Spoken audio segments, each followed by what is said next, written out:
দামি sports car বা hood খোলা জিপ নেই তো কি হয়েছে, এক ক্ষুদে শিশু শটান বানিয়ে ফেলেছে আস্ত এক ডগ কার্ট। কোনো ইঞ্জিন বা ঘোড়া নয়, বাঁশের চটা দিয়ে বানানো তার গাড়িটি টেনে নেয় চারটি কুকুর। আর চালকের আসনে বসে সেই ক্ষুদে শিশু একেবারে জমিদারের হালে সওয়ারি উপভোগ করছে।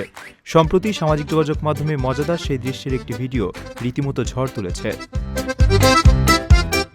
ভিডিওতে দেখা যায় ওই ক্ষুদে শিশু রীতিমতো একজন দক্ষ সারথির মতো চার কুকুরের লাগাম ধরে আছে। কাদা জলে ভরা গ্রামের পথ দিয়ে যখন তার এই চার পেয়ে ইঞ্জিনগুলো গাড়িটি টেনে নিয়ে যাচ্ছিল, তখন কুকুরগুলোর সঙ্গে শিশুটির এমন চমৎকার বোঝাপড়া দেখে অবাক না হয়ে উপায় নেই। মনে হচ্ছে কুকুরগুলো যেন তাদের কর্তার এই রাজকীয় যাত্রার অংশ হতে পেরে বেশ আনন্দিত।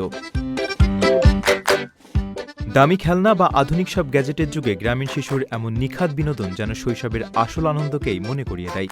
নেটিজেনরা ভিডিওটি দেখে হাসিতে ফেটে পড়ার পাশাপাশি শিশুটির এমন দারুণ সৃজনশীলতার প্রশংসায় পঞ্চমুখ। অনেকেই মজা করে বলছেন, শহরের কোটি টাকা খরচ করে যে আনন্দ মেলে না, বিহারের এই ক্ষুদে শিশু সামান্য কয়েকটি বাঁশ আর পাড়ার চার কুকুরকে নিয়েই সেই আনন্দ লুটে নিচ্ছে। প্রথমবারের মতো প্রবাসীর সিটিতে শুরু হলো কমার্শিয়াল শপ বরাদ্দ। আপনার ব্যবসাকে দিন একটি আধুনিক ও সম্ভাবনাময় ঠিকানা। একই সঙ্গে নিশ্চিত করুন ভবিষ্যতে লাভজনক বিনিয়োগ। সীমিত সংখ্যক কমার্শিয়াল স্পেস এখন বুকিং চলছে। স্ক্রিনে প্রদর্শিত নাম্বারে আজই যোগাযোগ করুন এবং আপনার পছন্দের শপটি বুকিং নিশ্চিত করুন। স্পেস সীমিত, তাই দেরি নয়, আজই বুকিং করুন। প্রবাসীর সিটি, আপনার ব্যবসা ও বিনিয়োগের স্মার্ট সমাধান।